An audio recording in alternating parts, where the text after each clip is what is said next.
Hello, Archie Dunlop here with Talking Astrology with Archie on Wednesday, July the 26th, 2023. Today I want to talk about a hate figure of many on the right in the United States, and that is Gavin Newsom, the governor of California. Now, I've read that there is some possibility that he might be the next US president. I mean, I think that is unlikely, and I say unlikely not on the basis of astrology, but on the basis of simply what I read in the news and my understanding of where American politics is going. Nonetheless, I do want to consider the question of whether he has any chance of becoming president, whether this is his time, and I use a number of methods to do that, but I do set up a horary chart. I don't think I've done a horary chart before in these videos, so it's when I ask a question. I think the question I asked was, will Gavin Newsom be US president by the end of January 2025? And so I asked that question. So I'm going to be looking at that. But before I look at Gavin Newsom, I want to look at today's astrology, the astrology for today, which is Wednesday, July the 26th, 2023. So let's look at the stars for today. So there we go. There's a picture of Gavin Newsom. The moon is now in Scorpio, very firmly in Scorpio. There's the moon in Scorpio. Now, all things being equal, Scorpio is not a good sign for the moon to be in, because Scorpio is fallen. Because the moon is fallen in Scorpio. In astrology, you hear the term exalted. So the moon is exalted in Taurus. So if something is exalted in a sign, it will be fallen in the opposite sign. So hence moon being fallen in Scorpio. It's also in the Via Combusta, that part of the sky between 15 Libra and 15 Scorpio. When things are in the Via Combusta, things just happen that you're not expecting. It's very difficult to make plans when the moon is in the Via Combusta. You might see it as being a bit like Mercury retrograde, but it's not. The moon in the Via Combusta is not necessarily about communications. It's more about having plans and then just things happening that just completely upset them. And the Via Combusta is at its worst in the first half of Scorpio rather than the last half of Libra. Having said that, the moon's overall position by aspect is not so bad. You can see that the moon in Scorpio is making a trine to Saturn, and it is making a sextile to Mars. And so I actually see that as being quite constructive. It's a day when we can get things done. And moon in Scorpio, it gets a bad press, but moon in Scorpio can really get to the bottom of things.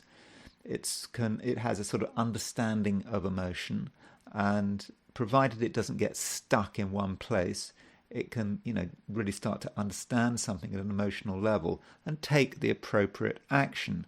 And so with moon trine Saturn is about stabilizing things.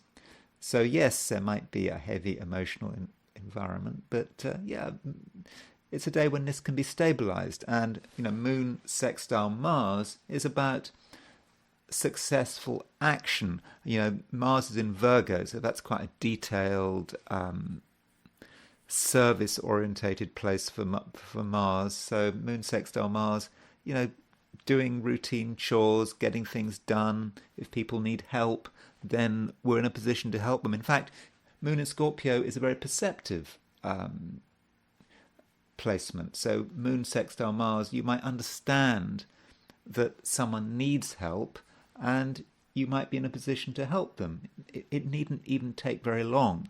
Just some 5 minutes of your time could make all the difference. Now, as far as other things are going on, Mars is aspecting the Uranus-Neptune midpoint. Reinhold Ebertin says of Uranus-Neptune, I believe, he says something like the elimination of the waking consciousness. So with Mars on the Uranus-Neptune midpoint, there is some danger that we apply ourselves in a way that is a bit mindless. We're perhaps distracted, hence, elimination of a waking consciousness. Maybe we're distracted because we're influenced by something, we're drunk, smoking marijuana, Gavin Newsom, Governor of California, he supported the legalization of the decriminalization of marijuana. So if you're in California, you can be stoned and not breaking the law, but that's still elimination of a waking consciousness. So don't do anything important or apply yourself in any dramatic way if you're under the influence. And even if you're not under the influence, your fantasies could get in the way. So be careful of that. Make sure if you are making decisions, doing things important, but you are as sober as a judge, as they say. Sun is aspecting the hypothetical planet Vulcanus. Great strength, great power. If we're in a position of authority, we can take a dramatic initiative, even if we're not in a position of authority with Sun Vulcanus. And we have to consider whether it's appropriate. This might also relate to the state taking dramatic initiatives. So that might not affect us as individuals. I mean, those are the main themes today. It's overall not a particularly dramatic day astrologically. Nonetheless, I have done my forecasts for the 12 signs, and I will do them now. So these are my forecasts for the 12 signs for Wednesday, July the 26th, 2023. Aries, you're very well organized and you can focus your energy with laser beam precision. Further, you won't allow time wasters to stand in the way of your progress. In many respects, it's about the successful management of your emotions. However, when it comes to money, you may reach the wrong conclusions with expensive results. Taurus, relationships have an excessive quality. Things could get exaggerated, and one feeling could trigger another feeling, which could create a big mess. So what you have to do is constantly remind yourself of the foundations of the matter. If you stick to what is important and don't go further, then everything should be fine. Gemini, it's okay to be bored. After all, you can't expect every day to be non-stop action. And just because you're bored doesn't mean that nothing is going on. By working quietly away at what seems to be tedious, no-hoper projects, you'll be developing something that's of lasting value. In general, you need to give your imagination a break. Cancer, you're gaining a better understanding of the prevailing situation, and on an emotional level, you know what makes people tick. This allows you to take the initiative, fairly certain that there won't be any unpleasant surprises. Relationships might not be spectacular, but any interpersonal progress, however small, should be welcomed. Leo, in one sense, you're not interested in other people and their problems, yet you want to be sure that you really matter. After all, you're a proud Leo, And with that said, you can assert enormous force in one area of your life. You can certainly make things happen, but the consequences might not be what you had in mind. Virgo, you're a great organizer, but it's important that you organize with a purpose. If you organize without knowing why you are organizing, then you're creating an unpleasant situation for everyone. So think about what you're doing and then act accordingly. And make sure that you can explain yourself. You know, someone asks, why do you want to have this done? Why do you want to organize this? And you better have a good reason, because if you don't have a good reason, you're just going to look stupid. Libra, just because Venus, your ruler, is moving backwards doesn't mean that everything comes to a standstill. And today you can make solid progress in terms of sorting out various financial issues. You can drill down deep and get an insight into the underlying problem. This can set you up with a new sense of security in the coming days and weeks. Scorpio, Mars, your ruler, is aspecting the Uranus-Neptune midpoint. There are moments of confusion where you almost don't know what you're doing. You therefore need to be very grounded, and you should perhaps get help and advice from someone who is wiser and more experienced than yourself.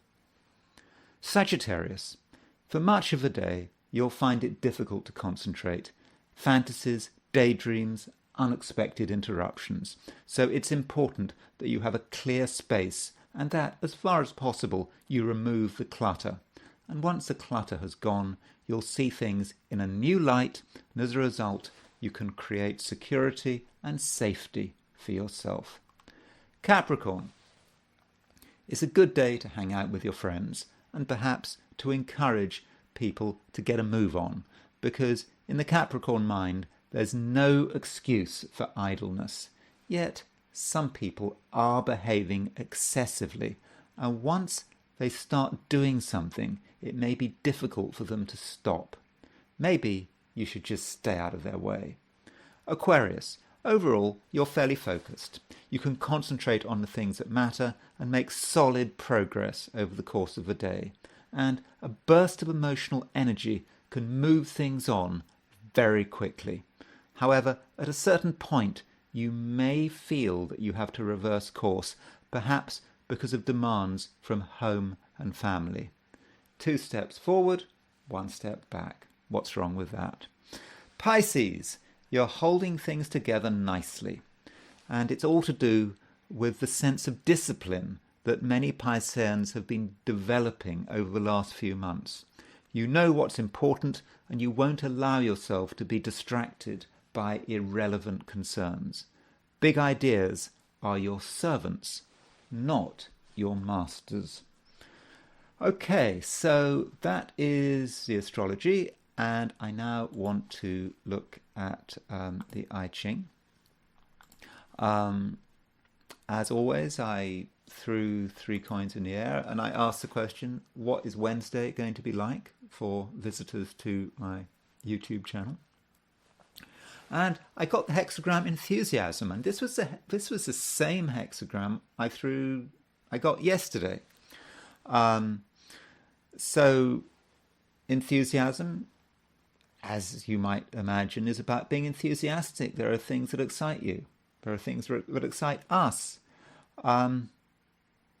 Unfortunately, this enthusiasm, like yesterday, because yesterday it was about enthusiasm, but it was about enthusiasm that actually got nowhere. And I'm afraid today it's a rather similar situation. Yes, there's plenty to be enthusiastic about. And, and to begin with, we have a great sense of duty. This second line moves. This suggests we focus on one thing, give it our all, and we feel that we're making some progress. And then there's a problem. I think the first problem we come across is that we kind of feel that we haven't got what it takes to see through our ideas. We almost have a confidence crisis. And because of that confidence crisis, there's a danger that we lose the moment. Because, if you think about it, enthusiasm in the end has to be transferred into action. And we're going to potentially see that action as having to come from someone else or some other organization. That's not going to happen. It's got to come from us. And I mean, we're going to try hard. Maybe we'll be successful, but chances are we're not going to be successful. And then, so that's the third line moving. And then the fifth line moves, which is also not so good. It talks about someone being ill but not dead. That's great, isn't it? So what that means would be, really, we haven't got the strength to see it through. We realize that we just don't have the strength, and that becomes clear. And we probably come across obstructions. There are things we want to do, and okay, we finally start to try to get things off the ground, but we're obstructed. And then this leads to the second hexagram. This moves, and it's hexagram number 28, which is preponderance of the great. If you look at the symbolism of this hexagram, you see you've got this big chunk, unbroken lines in the middle, and at the top and the bottom you've got the handle, two handles. So it's like you've got this massive weight, and the handles to lift it are just simply not strong enough. There's an association in this hexagram also with coffins and even death. It's just too much. It's just too much. All the stuff that we're trying to achieve today, it's just too much. If we really, really try to move this heavy object, we're going to do ourselves an injury. So I'm afraid it's not great. We're just going to overwhelm ourselves. So what we should be doing is accepting. But whatever we were planning on doing today, wanting to do today, we're not going to be able to do it all. Maybe we're going to achieve a bit, but certainly not everything. Sorry to be a bit downbeat, but we can't be upbeat all the time, can we? In fact, I had a therapist once. He said that people who are happy all the time are sick. But that's I can discuss that at another time. We cannot be positive all the time. It's just not possible. So let's now move to Gavin Newsom. There he is. Now, Gavin Newsom's horoscope. We do have a timed chart. So here it is. He's a Libra. His Libra. Libra is quite a good sign for politicians. A lot of very successful politicians have their sun in Libra. In England, Margaret Thatcher, Berlusconi in Italy, Putin. Putin is a Libra. If you're a Libra, you've got people skills. You know how to manipulate. You know how to get people on your side. And with Libran politicians, there's always this question about how Libra is working, because Libra is the balance. So the question is, how is the balance working? Now, for most Librans, you get the idea that they want to balance themselves to the world around them. But for some Librans, it's a kind of the opposite. They want the world around them to balance to them. Margaret Thatcher, for example, she had a view of the world, and she wanted the world to conform to her view of the world. With Putin, well, that's up to you to think about. I'm not going to go into Putin today. So Gavin Newsom perhaps has this. He maybe takes a view about what he needs to do to be successful. He is into a lot of the stuff that the right in America can't stand. you know, Climate change. His attitudes to what is taught in schools in terms of sex education, the decriminalization, legalization of marijuana. So maybe he's focusing on the things that he believes that his backers want to hear, or sanctuary cities. That's something that the right really can't stand. And spending money. The sun is in. You will notice that the sun is in the second house. Now, as governor of California, you could argue that in some respects, Gavin Newsom's chart is the chart of California. Now, California has its own chart. California came into being, I believe, in 1850, and there is a chart for California coming into being in 1850. But when it chooses a governor, that says something about what's going on in California. So when Arnold Schwarzenegger was governor of California, you might look at Arnie's chart to get some idea. So this is what California has voted for. California actually had a chance to get rid of him with its recall election.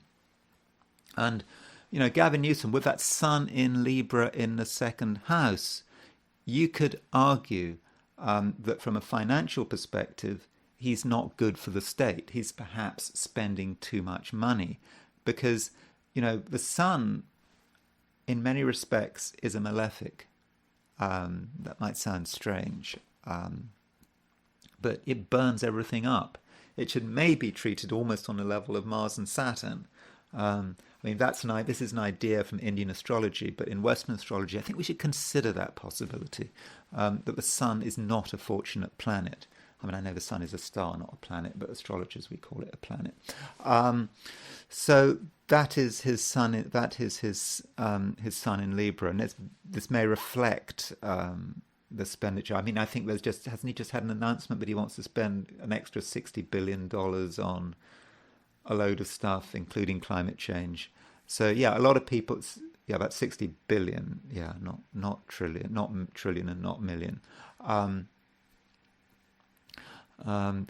South Node in the second house. So the South Node is what comes easiest to him.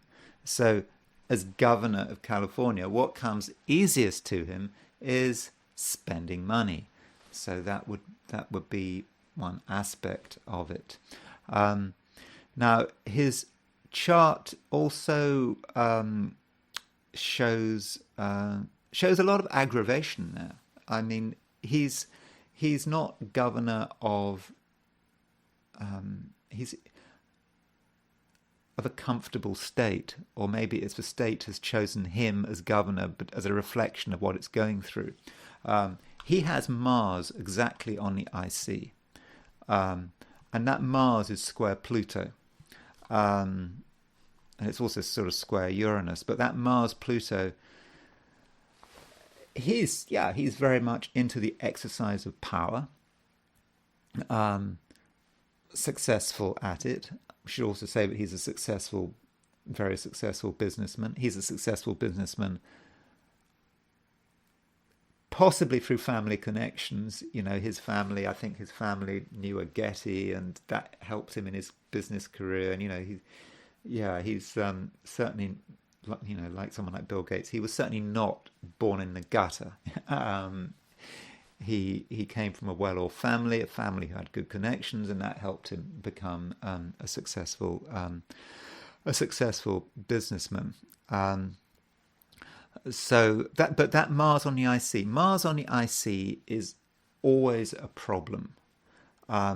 It undermines one's sense of domestic happiness in terms of the society you live in. It's just stress. the foundations of the society you live in are being attacked. So, by choosing Gavin Newsom as governor, you're choosing someone. You're choosing a Mars on the IC experience for California. Now, that I must emphasize, that doesn't mean to say that it's Gavin Newsom's fault. It's just that the people of California have chosen a governor who reflects what's going on in the state. And you've got Pluto rising here. Gavin Newsom has a keen sense, I think, of self-interest, and that is helped by the fact that he has got Moon in Capricorn. So Moon in Capricorn is it's fallen because the Moon. Sorry, it's in its detriment because the Moon rules Cancer, and therefore it's in its detriment in Capricorn. So yeah, successful businessman, nothing wrong with that. But I think he really wanted to keep control of his business interests. I think he's into restaurants, wineries, that sort of thing in the past. Because he's Moon in Capricorn. I mean, I think things have changed. I think he has agreed to create some distance. But his first impulse is to look after himself and his own vital interests. So if you're electing a governor for your state, and they've got Moon in Capricorn, you should always ask, what's his motive? Moon in Capricorn likes to look after himself. Now, one thing about this chart that you can see quite clearly is his Venus-Saturn midpoint. Now, you don't need to use any special techniques to see this. There is his Venus. Can you see Saturn here in the 7th? Saturn in the 7th, by the way, suggests relationship issues. I don't know. I mean, I think has he been? I think he's been divorced once. I think he's married again. There are some issues in the area of relationships, and I don't really, I must emphasize, I don't know a lot about Gavin Newsom. I don't live in California. I'm not particularly interested in him, but I know that people want to know about his horoscope. That's really what I'm trying to focus on. So there is his Saturn in Aries. He's got Venus in Virgo, and you can see almost by eye that he's going to have the midheaven on the Venus-Saturn midpoint, and there's Mars on the Venus-Saturn midpoint. See that? Mars on the IC on the Venus-Saturn midpoint, and Pluto is square Mars, square the midheaven, so he's going to have Pluto hitting the Venus-Saturn midpoint. So the Venus-Saturn principle is very strong for Gavin Newsom. So what's Venus-Saturn about? Venus-Saturn is quite a cruel energy. Donald Trump has a Venus-Saturn conjunction. I think that he can be dismissive of human emotion, human feelings, and so forth, in spite of all his progressive humanitarian policies. Remember, he's got Moon in Capricorn, and so that Venus-Saturn could be a problem. It's perhaps also about self-interest. Sort of that Venus is supposed. Remember, he's got Venus in Virgo. Venus in Virgo doesn't actually work very well. Venus is exalted in Pisces, therefore it's therefore it's fallen in Virgo. So Venus in Virgo focuses a bit too much on the details and not enough on the real humanity of the situation. So when you're looking at his policies, whether it's sanctuary cities or climate change or whatever, consider the possibility that he's worked it all out. This is for a political reason that he's thought it through. He's not necessarily doing it all out of the goodness of his heart. So there's also the issue of his own relationships and how he relates to the people close to him.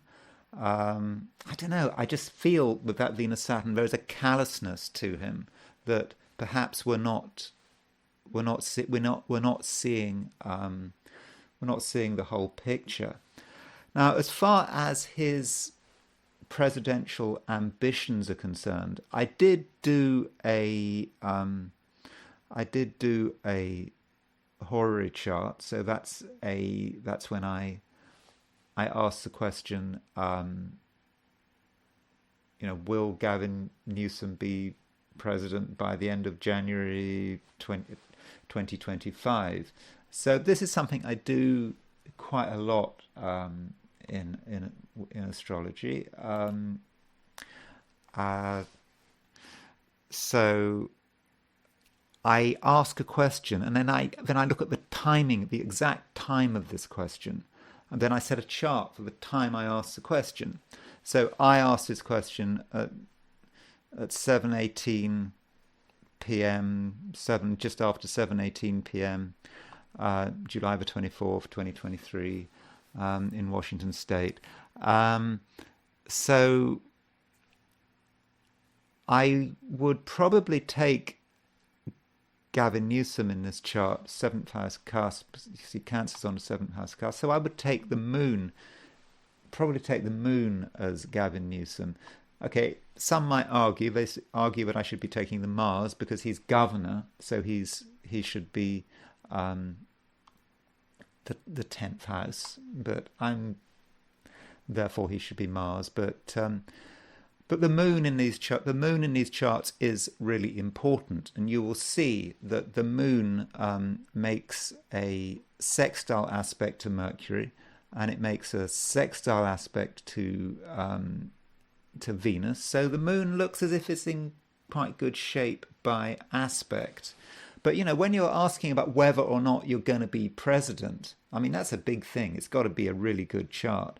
And, I'm feeling this chart is just not good enough. I think he's going to make some political progress, but he's not going to be president. So if you can't stand him, don't worry about that. Another point is that the moon is starting to move towards the south node. And in horary astrology, I often see the south node as being about reputation. So whatever happens as we approach the any presidential election, regardless of whether or not he is standing, I think that his reputation may come under pressure. That may be because of some new revelation about his life. It may be because people look at his record in California and people in other states aren't too keen on that record. California is getting a lot of bad press. Recently people look at the devastation in San Francisco. So I'm thinking that doesn't look as if it's quite good enough. Now, before I look at his Vedic chart, I just wanted to look at two things regarding his sort of immediate future. One is his next solar return. So this is the time when the sun returns to it where it was when he was born. So this is the solar return set for his next birthday. So the only thing I want to point out, I want to point out two things. Firstly, 7th house enemies coming out of the woodwork. He's got Mars in the 7th. The sun is in the 7th. The south node is in the 7th. He's got some enemies which are going to really they're really going to start making themselves apparent after his birthday.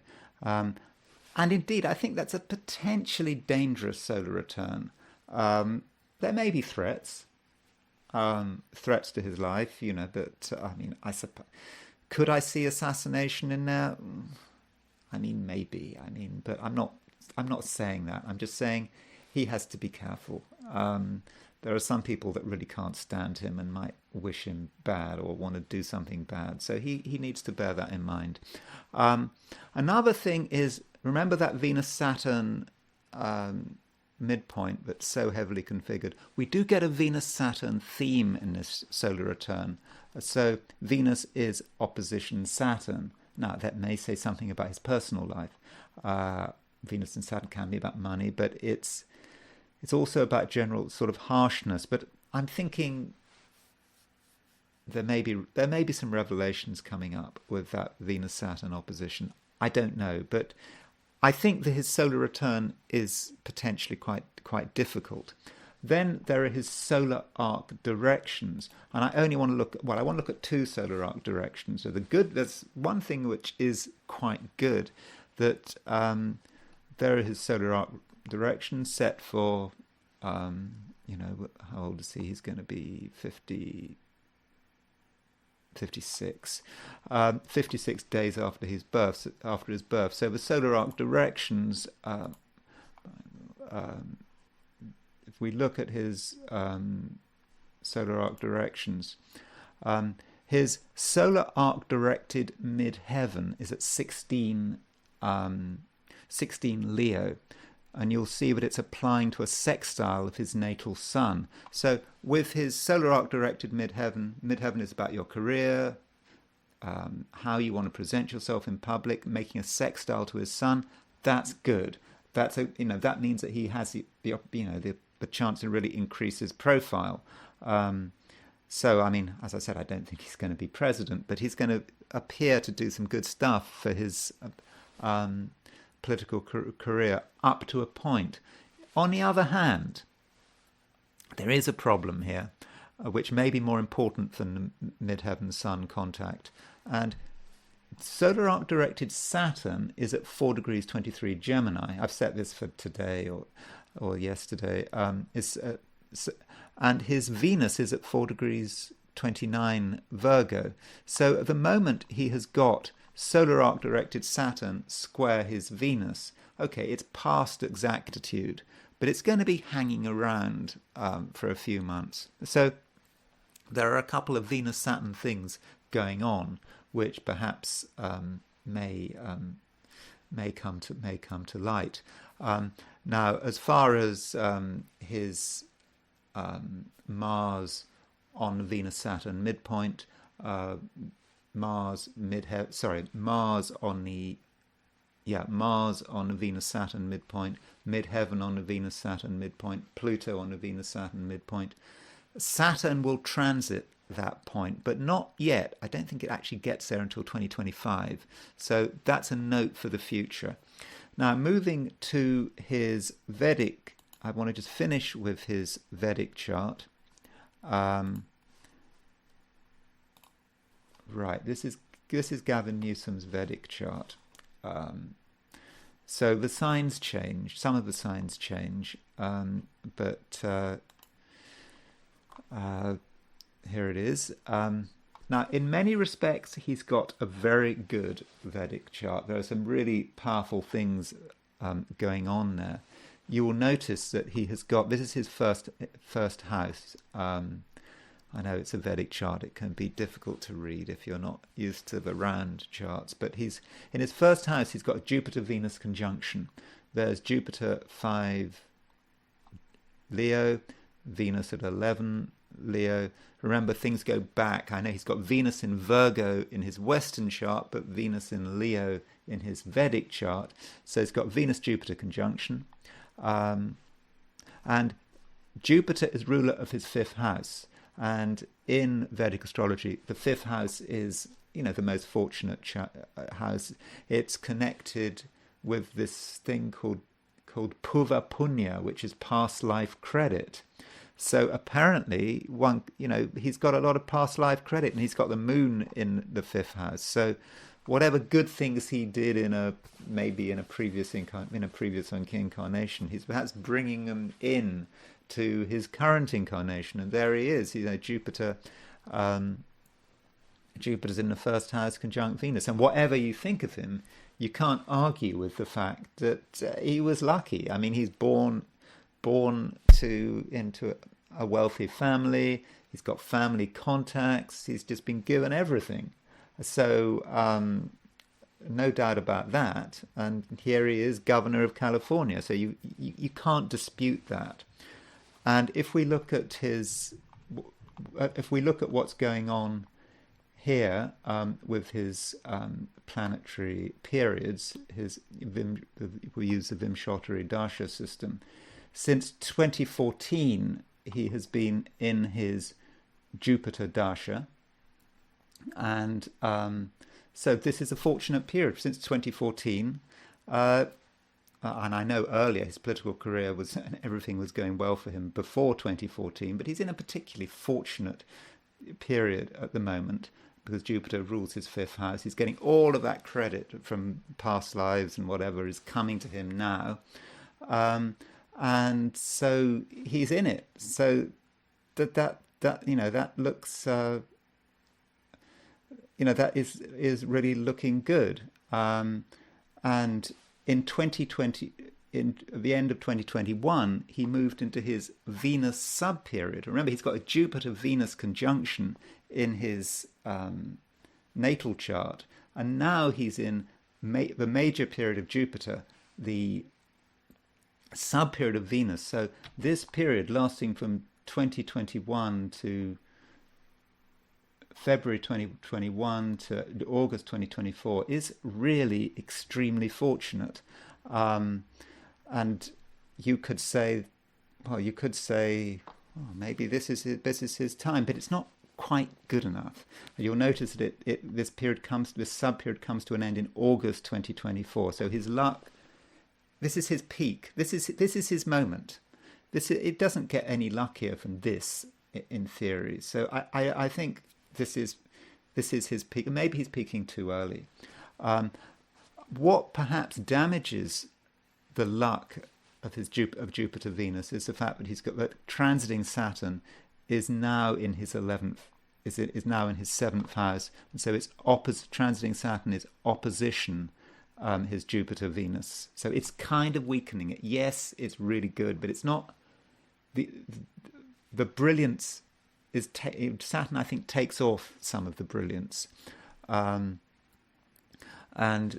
transiting Saturn is also I think in Indian astrology it aspects the 10th house, so it is going to be, if you 10th house, the 10th house from the 7th house is the 4th house, and so it is taking edge off it. So yes, he's got a great Indian chart, Vedic chart, it's looking really good, but it starts to fade in September of 2024, and this whole Jupiter period comes to an end in 2030. So I'm thinking maybe 2030 is the time that his political career will finally come to an end. But anyway, that's his Vedic chart. So I'm a bit brief on his Vedic chart. There's a lot more in there that I could talk about. But a man who is, Gavin Newsom, a very fortunate person, got a lot of luck in his life, but he's not going to make it to the White House. This is his moment. It's just not quite good enough. It's like almost, it's good, but it's not quite good enough. Anyway, that's all I'm going to say about Gavin Newsom, and I will talk to you tomorrow.